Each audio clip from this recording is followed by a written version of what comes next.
abaixo de zero. Bem, vocês podem achar que eu estou brincando, mas não estou não, é verdade. Nosso país tropical também passa frio extremo. Vamos conhecer lugares onde pode nevar mais do que na Sibéria. A sensação térmica pode chegar a 25 graus negativos. Vocês vão conhecer brasileiros que se vestem como esquimós. E tanto gelo estimula a criatividade. Fogão a lenha no meio da sala. Para esquentar a cama, tijolo quentinho entre as cobertas. E tem cidades inteiras ganhando dinheiro com as atrações do frio. Afinal de contas, quem resiste à sedução da neve? O programa desta noite é uma coprodução com a RBS TV de Santa Catarina, emissora afiliada da Rede Globo. E começa exatamente no dia que foi o mais gelado deste ano. Bem, pelo menos até agora.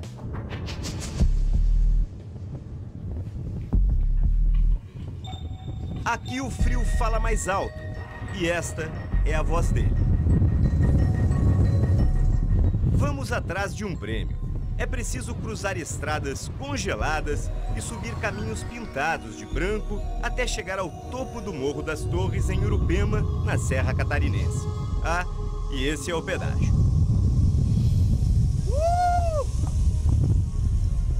Que frio, cara! Proteja as orelhas, cubra o rosto, se enrole no cobertor. Epa, segure o poncho, tente não se dobrar de frio. E se não der, corra para o carro. Aqui a natureza está no comando.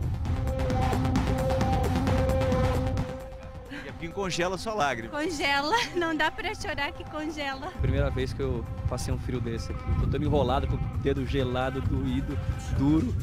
Parece que toda roupa não é suficiente. Não é suficiente, o frio passa, né? Penetra na pele. E como? Olha esta cara de sofrimento. Difícil até falar. Chegou a 25 graus. Ah!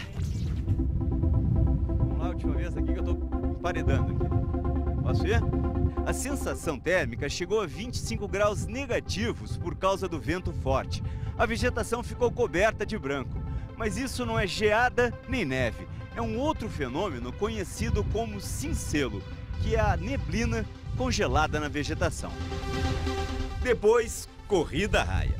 Mas valeu cada arrepio, cada calafrio para ver de perto o cincelo. Um prêmio sim, pois é o fenômeno mais raro do nosso inverno e que só acontece aqui no Morro das Torres. Um paraíso climático que mistura frio, vento e umidade e transforma arbustos rústicos em delicados buquês de noiva. Se ver cincelo depende de sorte, às vezes muita sorte, ela é o cartão de visitas do inverno. Só em São Joaquim, a geada pincela de branco a paisagem pelo menos 80 vezes por ano. Para acompanhar este show, é preciso acordar cedo. Foi o que fez a repórter Kyria Moirer lá em São Paulo. O dia nem amanheceu ainda, faz um frio danado e nós vamos atrás da geada aqui em Campos do Jordão. Um sinal de que ela foi forte está aqui, ó, sobre os carros. Olha a camada de gelo que se formou durante a noite. Tá difícil até para limpar o vidro. A gente tem que usar água. É o único jeito de garantir alguma visibilidade. Nós encontramos gelo, os gramados aqui estão branquinhos, os termômetros não marcaram temperaturas negativas hoje, mas na relva o frio é muito maior, por isso o orvalho congela. Isso é curioso, mas tem explicação. O ar frio ele é mais pesado, então ele se deposita próximo à superfície. Ao contrário do que muita gente pensa, geada não cai, ela se forma. A combinação de céu aberto e noites muito frias cristaliza a umidade no solo. Frágil, delicada, esta beleza não resiste a um sopro de vento. Nossa equipe de reportagem tem pouco tempo para registrar estas imagens.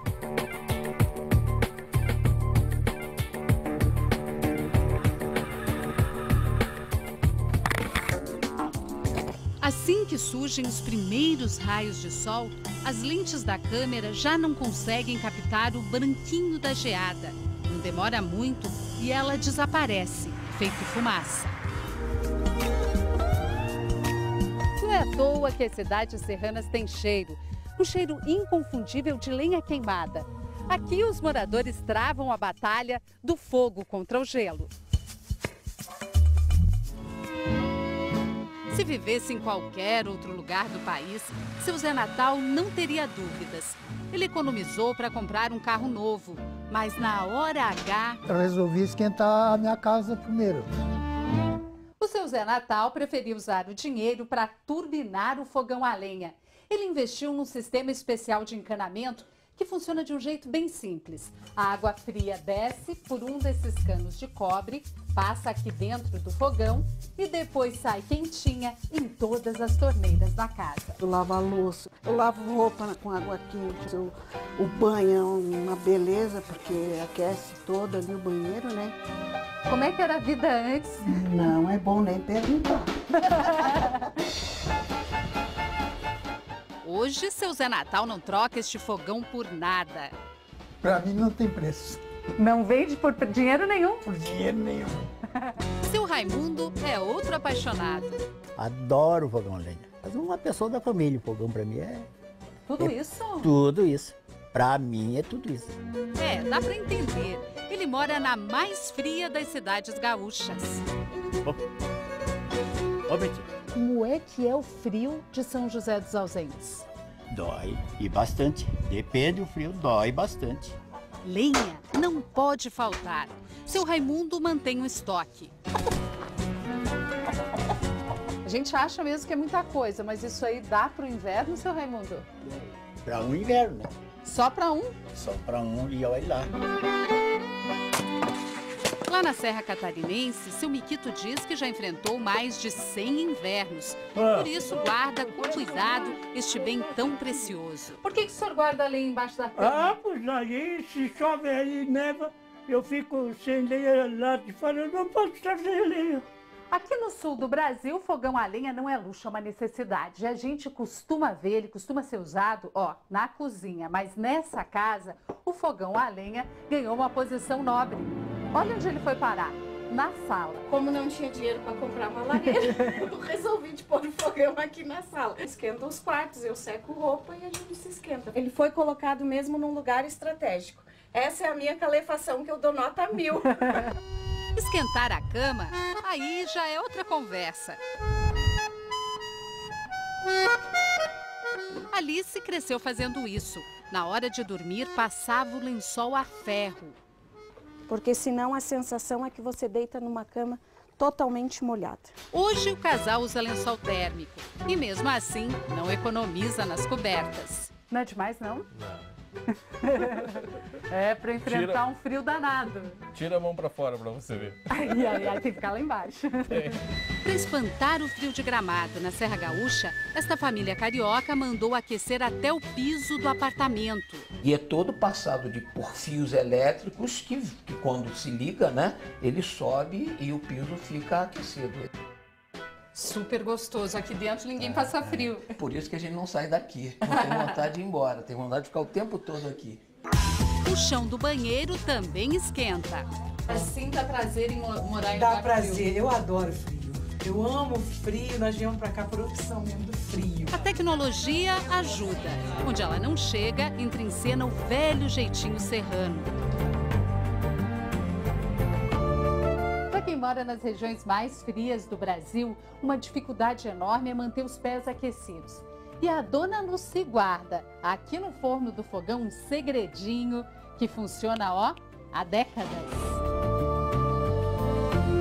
É um companheiro de todas as noites. Esse aqui é um tijolo maciço de barro e olha, tem história para contar. Esse tijolo aqui tem quantos anos? Quase 30. Quase 30 anos esquentando o pé dessa família. Não é pouca coisa. Funciona que é uma beleza. O calor fica abafado, ele espalha. Esquenta a cama inteira? Inteira. A cama inteira. Ademar também usa o forno, mas é para esquentar as botas antes de sair de casa. De tanto frio que é que ela está congelada, tem que quebrar o gelo dela para poder caçar. E para manter o calor, jornal. O jornal eu uso que nem meia, né? É melhor usar o jornal do que a meia. Por quê? porque o jornal esquenta melhor. A mulher dele, Conceição, é uma baiana que aprendeu a conviver com o frio. Nas noites em que o termômetro cai abaixo de zero, ela guarda a água na geladeira. Na geladeira não congela. E fora? Fora congela, porque o frio dentro é menor do que fora. Ronaldo mora aqui e pesquisa o clima dessa região. Ele diz que em muitos lugares o frio ainda faz sofrer. Já imaginou o que é tu acordar com tudo coberto de gelo? E isso é rotina. Por quê? Porque a construção, a arquitetura, a engenharia não se preocupa em colocar um isolamento com isopor, uma segunda porta, uma janela dupla. Só mesmo em cidades geladas para ver uma cena assim. As crianças levantam da cama e vão enroladas para a escola. Nas mãos, mais um truque para enganar o frio. Garrafinhas PET com água quente. Isso ajuda a esquentar? Faz diferença? Faz. Por quê? Deixa a mão bem quentinha. Para quem trabalha ao vento, a sensação...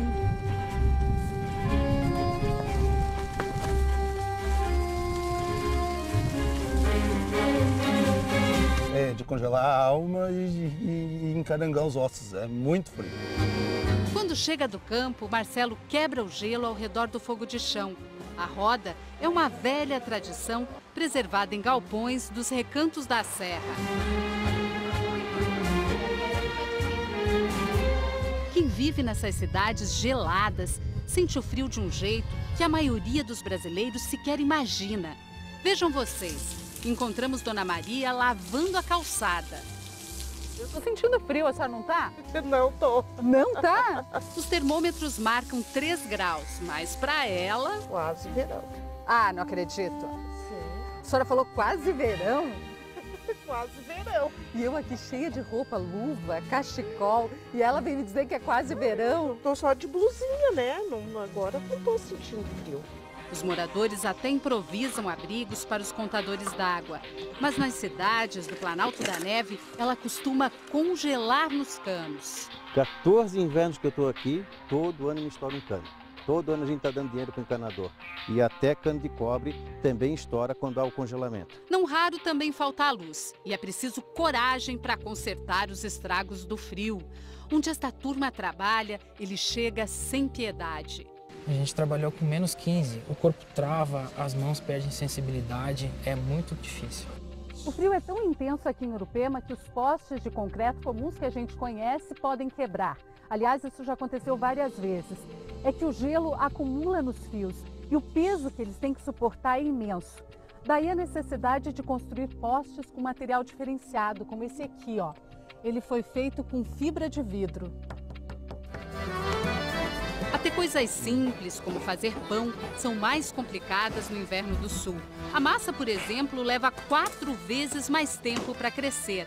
Dependendo do dia, o pão não dá certo, não cresce, o freguês reclama, por que o pão está pequeno. A culpa não é do padeiro. A culpa não é do padeiro, é do frio. Hoje de manhã cedinho, os termômetros marcaram 2 graus abaixo de zero. Em dias gelados como esse, aqui no Rio Grande do Sul se usa uma expressão engraçada. O que se diz? Frio de renguear Cusco. Cusco é o cachorro, é como o gaúcho chama o cachorro. Renguear significa o quê? Renguear significa mancar. Sai mancando. Mancando. Não é fácil para ninguém enfrentar temperaturas tão baixas. A gente acabou de fazer uma gravação no campo e, claro, a grama molhada. O nosso auxiliar técnico aqui, o José Lino, que é de Recife. Teve a primeira experiência dele nesse frio intenso. Ele não acreditou muito no frio, né? É verdade. Você veio calçando o quê? Um tênis. Um tênis, gente. Olha o pé. O pé dele molhou. Molhou não, congelou. Gente, olha aqui para onde nós trouxemos o nosso auxiliar técnico, ó. Aqui agora aconteceu o seguinte, ó. É um frio de renguear nordestino. O Cusco agora sou eu, Cusco agora é você. As incríveis atrações das cidades que vivem do frio. Gramado atrai multidões com a mesa mais farta do Brasil. E em Campos do Jordão, os brasileiros podem se sentir assim na Europa sem sair do país. Daqui a pouco.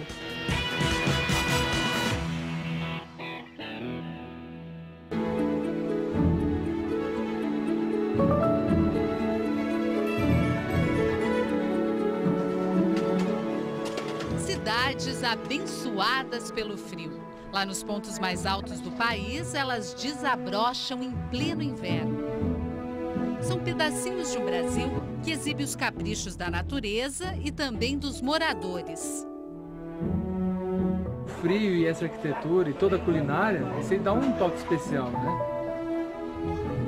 O que dizer de Campos do Jordão, em São Paulo? Estou encantada. Estou achando lindo um pedacinho da Europa no Brasil. No inverno da Serra Gaúcha, as temperaturas caem bem abaixo de zero. Para receber o frio e os turistas que vêm atrás dele, Gramado se prepara há décadas. As pessoas têm que chegar em Gramado, têm que ficar encantadas com a flor do jardim, com a limpeza das ruas, com quanto as pessoas são educadas e param em todas as faixas de segurança, né? Tudo isso enche os olhos, mas o que atrai de verdade, nem sempre a gente consegue mostrar pela TV. Esse solzinho até pode enganar quem está aí assistindo, mas aqui o frio, a sensação térmica é de 3 graus abaixo de zero. A temperatura muda muito rápido aqui em Gramado e pode cair até 20 graus de um dia para o outro. Você tem que se proteger porque é muito frio. Se não sair bem agasalhado, congela, vira um pinguim. Mas quem vem quer sentir mesmo na pele. Vocês estão jantando na rua por quê? Porque aqui o ambiente é muito agradável. Nada de entrar no restaurante? Não, hoje é na rua. É no frio mesmo? Frio. Sentir o frio. E faz tanto frio que quando a gente conversa, ó, chega a sair fumacinha. Fora ou dentro dos restaurantes, há conforto de sobra. Este casal carioca ficou encantado com os pelegos. É super confortável, é quentinho, é super agradável, não dá vontade de levantar mais. É lã de ovelha e todas as poltronas são assim, ó, forradas.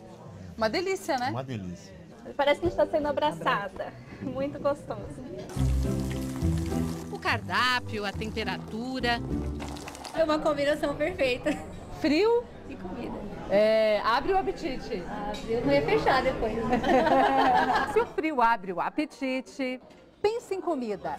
Suco de uva, as geleias, os frios. Bom. Mas muita comida. Cerveja amendoim, torta fria, picles, pizza com presunto queijo, ricota de laranja, rocambole de limão, cuca e wafer, chocolate e cenoura. Fartura mesmo. Bolinho de batata e bolinho de queijo, lombinho e linguiça, polentinha, pastelzinho de presunto de queijo, franguinha milanesa. Pronto. Pronto? São assim as mesas de cafés coloniais do sul do Brasil. Uma tradição que nasceu na mesa dos colonos alemães. Antes de sair para a lavoura de manhã cedinho, era costume tomar um café da manhã bem reforçado. Com o passar do tempo, a tradição da mesa farta virou atração turística. São 80 pratos diferentes. E o risco? É comer demais. É não saber parar de comer.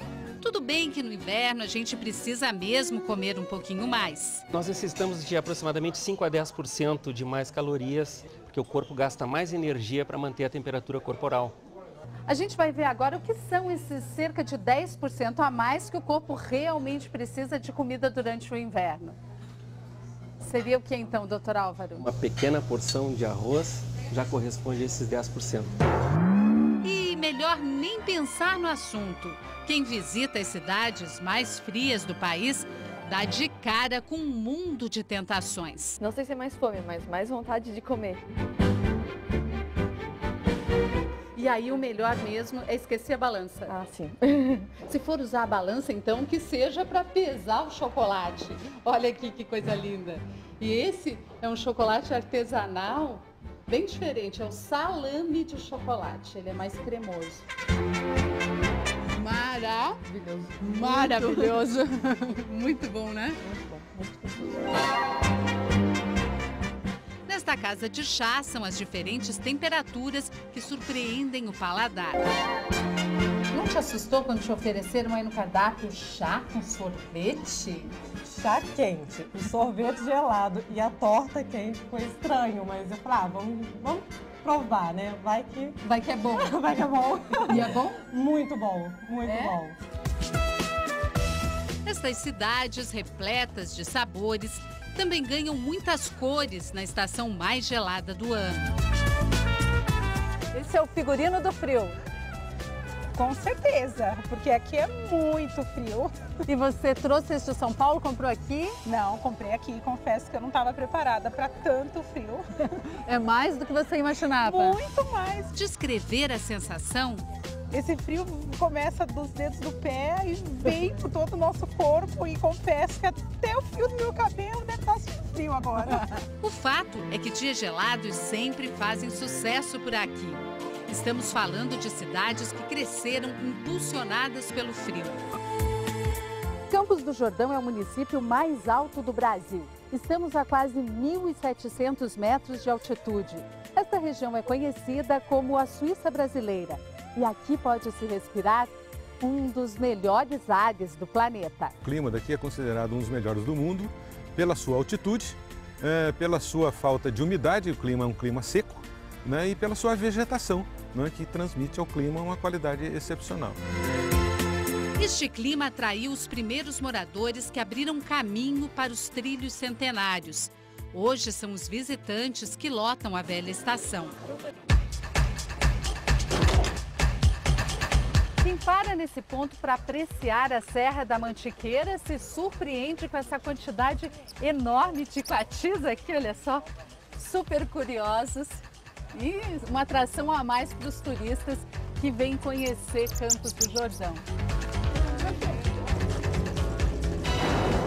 E se o destino for a Serra Gaúcha? Que tal pegar carona nesta princesinha da década de 70? E você não precisa se preocupar, em caso que der problema no ônibus, é tão fácil. Vocês descem e me ajudam a empurrar o ônibus.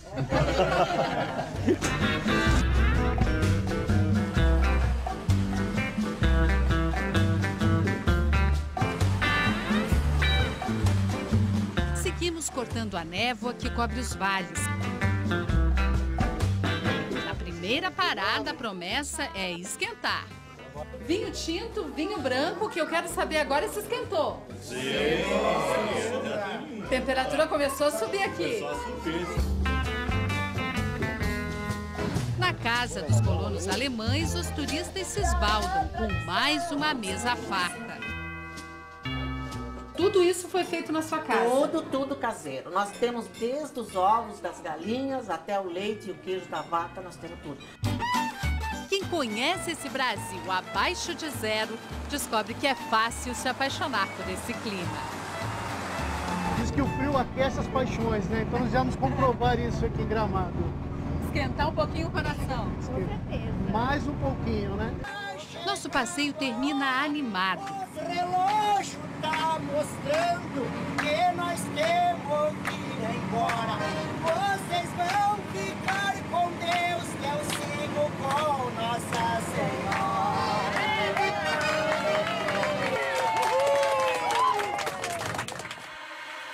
A vida nos pontos mais frios. Brasileiros com roupas de esquimó.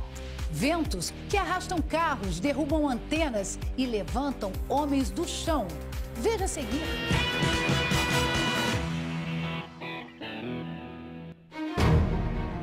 Prenda o fôlego. O que a natureza esculpiu nas alturas em Santa Catarina é de encher os olhos. Os campos da serra até parecem obra de um jardineiro caprichoso. Se estendem até onde a vista alcança e terminam em penhascos vertiginosos.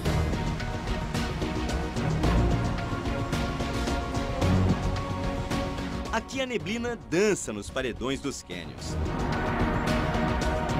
E o véu espesso do nevoeiro, ora esconde, ora revela a paisagem majestosa, que no inverno cobra o preço de ser admirada.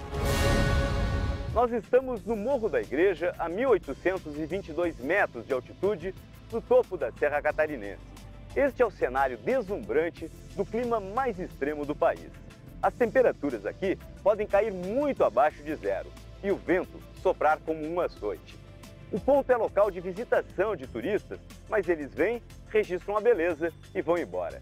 Difícil é conviver com a natureza inconstante do Morro da Igreja, o que fazem os militares deste destacamento da aeronáutica. Brasil! São 42 homens e uma missão: manter em funcionamento um grande radar, fundamental para o controle do espaço aéreo e a segurança dos voos na região sul. O comandante do destacamento conhece bem o humor instável do local, uma combinação do poder do frio com a força do vento. Nós temos a característica de proteger as nossas antenas com o radome em função de 2 fatores. Um deles é o congelamento e o outro é a velocidade do vento, que aqui realmente o vento chega a 170 km por hora, como já chegou no ano passado. E a gente teve um caso até de uma antena do radar meteorológico que foi arrancada de sua torre e foi parar lá embaixo da serra porque ela não era protegida. Um clima hostil assim exige todo tipo de adaptação.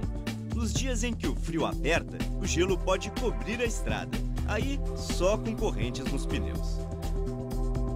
Em algum outro lugar do Brasil eu preciso usar corrente para quebrar o gelo? Poxa, que eu tenha conhecimento não, né? Mas assim, nossa situação aqui é uma situação bem especial em se tratando de clima, né?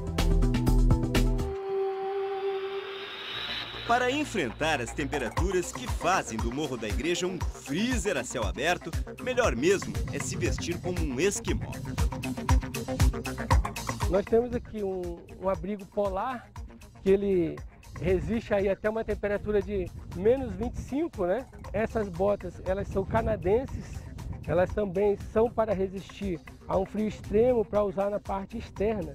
Nós também temos botas para utilizarmos na parte interna. É aquela bota que parece bota de esquimó. Aquela bota que parece de esquimó, justamente. O sergipano Roberto não reclama.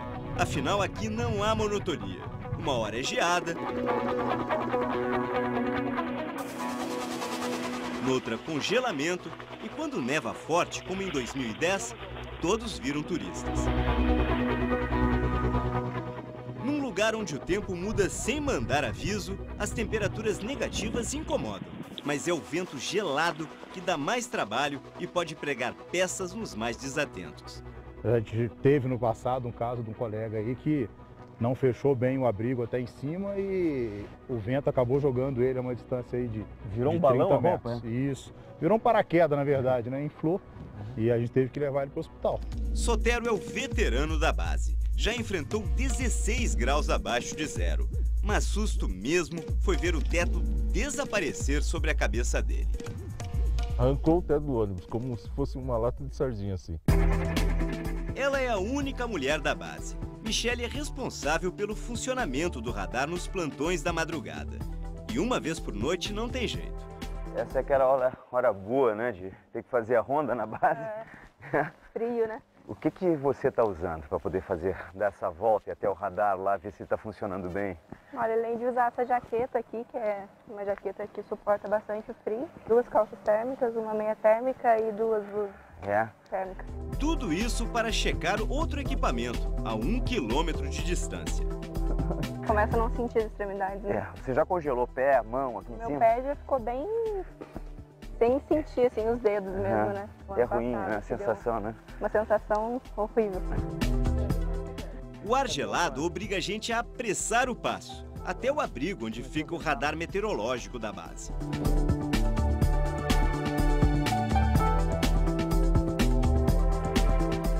Você caminhou 1 quilômetro, verificou, está funcionando, agora volta 1 quilômetro. Volta 1 quilômetro. Esse frio.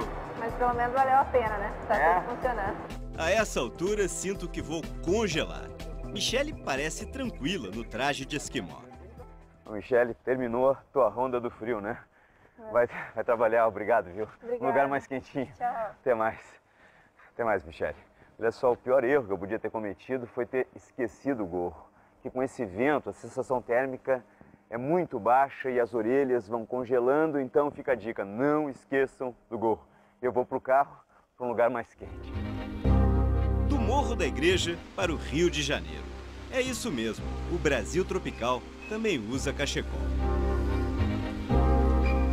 Eu estou a 2.460 metros de altitude, na parte mais alta da mais alta rodovia federal do país.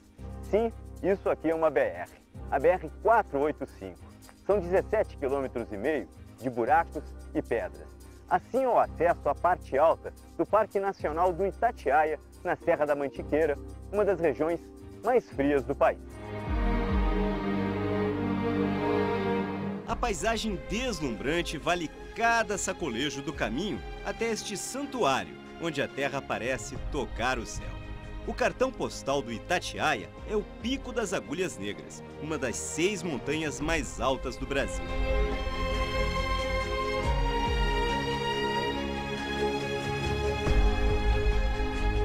Como é viver entre as nuvens, a 2.000 metros de altitude?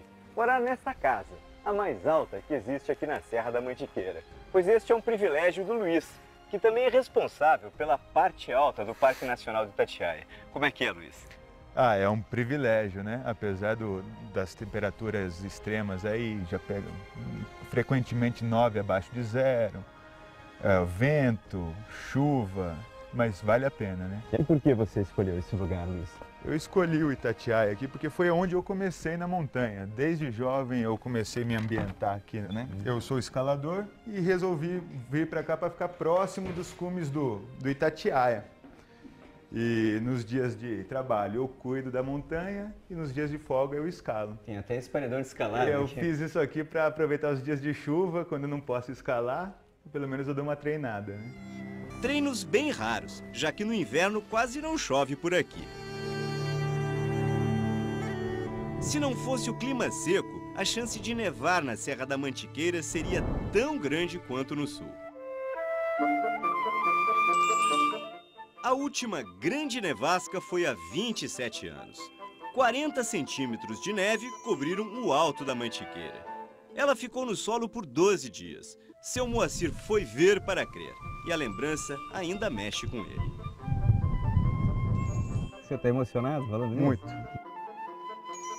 Qual é que foi a sensação de ver neve? É muito grande. Rio de Janeiro é conhecido como sol e praia. Tropical.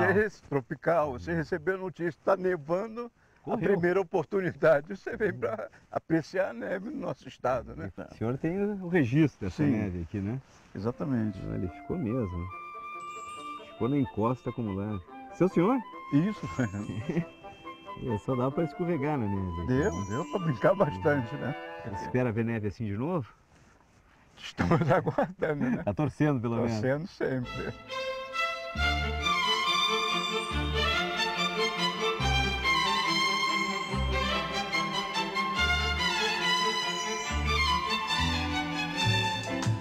O doce sabor das frutas do frio, maçãs, uvas e até o raro vinho do gelo já está sendo produzido em terras brasileiras. Daqui a pouco.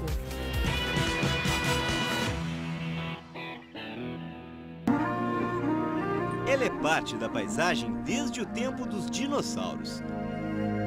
Difícil imaginar os campos e os vales das regiões mais frias do país sem a imponente araucária. No século passado, a exploração sem limites da madeira da araucária quase levou a espécie à extinção. Agora, ela é protegida por lei e também pelos agricultores, que encontraram na semente da araucária uma boa fonte de renda. É o caso de seu Duca, que vive em um sítio na Serra Catarinense. Todo ano, quando chega o frio, ele vira alpinista de araucárias. Ah, o senhor faz escada aí com o facão, vai cortando com o facão. Conforme vai cortando, vai subindo. Ó. Vai botando o pé no corte. Sim. Daí muda o pé. Vai rodeando aqui, ó. Cuidado. Vai lá, vai lá. Definitivamente não é trabalho para amador. Num piscar de olhos, Duca está lá, a 10 metros de altura. Eu fiquei arrepiado só de ver o senhor de pé descalço subindo numa árvore, né? Ah, sim. É frio, né? Mas vai do costume da gente, do trabalho aqui que a gente faz, a gente já não sente mais frio no pé, né? É hora do jogo. As pinhas são como bolas de bilhar e seu Duca é mestre na arte de derrubá-las. Seu Duca, isso é como jogar sinuca na altura, né? É, com certeza, né? A gente pega a vara e cutuca a sinuca, cai a bola, né? Depois da colheita, é hora de espantar o frio e se deliciar. Pinhões assados na fogueira. É a sapecada, receita campeira, típica do sul nesta época de frio.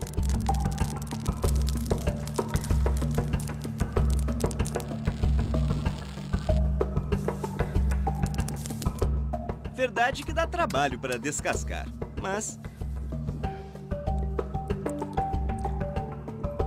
Este aqui é o melhor.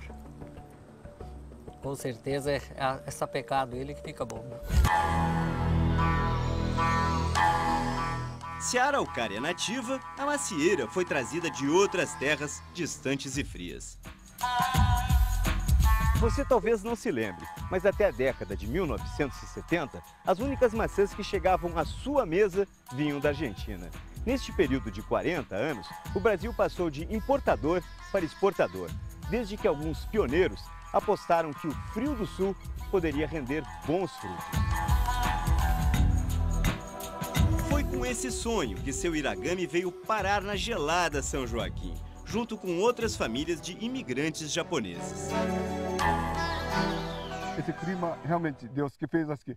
Não é tanto qualquer lugar que tem. Santa Catarina também, eu acho que o único pouquinho na região serrana que faz bem frio mesmo é aqui. Nós temos que aproveitar essa potencialidade do clima. Tamanho, cor, doçura. Tudo que faz uma maçã atraente aos olhos e ao paladar depende do frio. Maçã variedade Fuji precisa mínimo de 700 horas, menos de 7 graus. Esse é recomendado. Então, quando atingir este, certeza que maçã terá boa safra. Em parceria com o frio, seu Iragami é hoje um dos grandes produtores de maçãs do país. Um gosto doce para o menino que precisou deixar o Japão para fugir da miséria. Se o frio ajuda a produzir as melhores maçãs do Brasil, os pesquisadores começaram a se perguntar se as baixas temperaturas também não seriam boas para o cultivo de outro tipo de fruta. Os experimentos começaram há cerca de 20 anos e hoje, vinhedos como este são cada vez mais comuns na paisagem da Serra Catarinense. Tão comuns que já viraram poleiros de curucacas, aves típicas da região que preguiçosamente se aquecem no sol da manhã. O trabalho duro aqui é do homem. Pensa que é fácil produzir vinho no solo mais gelado do país, onde as temperaturas do inverno vão até o fim da primavera? Para produzir o Pinot Noir, em virtude do frio da serra, aqui da região da altitude catarinense, nós temos que colocar carvão, acender um pouquinho de carvão a cada 4 metros. Você vai fazer um churrasco campeiro, então esquenta o ar nessa baixada, não deixa cria um microclima, a geada não atinge as frutinhas que estão, as inflorescências e a brotação, e a gente consegue produzir um vinho. Mas o clima que castiga também ajuda a produzir uvas com características especiais. Graças às baixas temperaturas, um tipo de fungo que poderia ser uma praga, aqui é uma benção. Pega uma baguinha daquela ali que está com mofo e tu vai ver isso aqui. Isso, e tu vai perceber a doçura dela? A doçura, ó, dessa baga. Tá com mofo. Tá. Mas esse mofo, segundo o Jefferson, na verdade até ajuda na doçura da fruta. Você já ouviu falar de vinho do gelo? Pois até hoje ele só foi produzido no Brasil aqui neste vinhedo de 18 hectares, na região do Vale do Pericó, em São Joaquim. Por que é tão difícil produzir o vinho do gelo? Porque nós dependemos 100% do clima, das condições climáticas. Nós temos que ter uvas sadias no final do outono, ou seja, no final de junho, e as temperaturas precisam chegar abaixo, no mínimo a menos 6 graus centígrados, porque as uvas congelem no vinhedo e nós ainda por cima temos que colher apenas durante a madrugada, antes que o sol nasça. Em 4 anos, a natureza só permitiu a produção de 3.333 garrafinhas de vinho do gelo.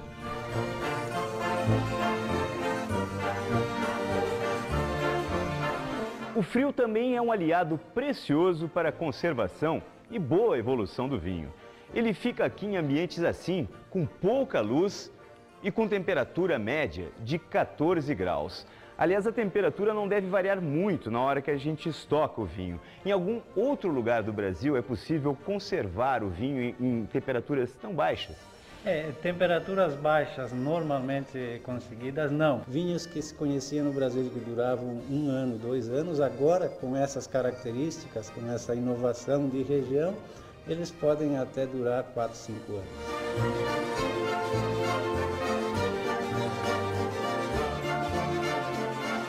Além Além disso, as baixas temperaturas dão aos chamados vinhos de altitude características únicas, como aromas e cores mais intensos. É com frio, ciência e paciência que os vinhos de altitude do Brasil querem ganhar o mundo.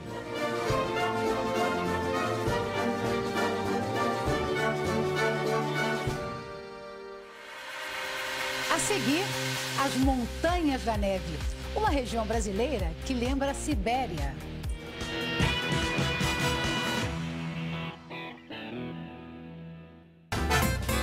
Fofa, branquinha, gelada. Um presente do céu capaz de transformar um adulto em criança. Foi o que descobri 16 anos atrás, quando toquei a neve pela primeira vez. Olha só, olha a quantidade de neve. Dá até para brincar com o cinegrafista. Guerra de bolinhas, bonecos de neve. Mas que tal isso aí? Quase não acreditei quando vi neve ser enrolada como se fosse um tapete. O mais fascinante fenômeno do frio costuma bater ponto quase todo ano no sul do país.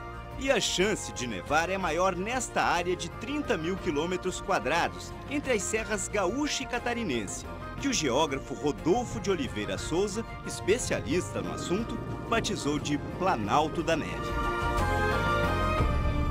Quando eu comecei a fazer o levantamento de dados, eu comecei a perceber que havia se subestimava o fenômeno.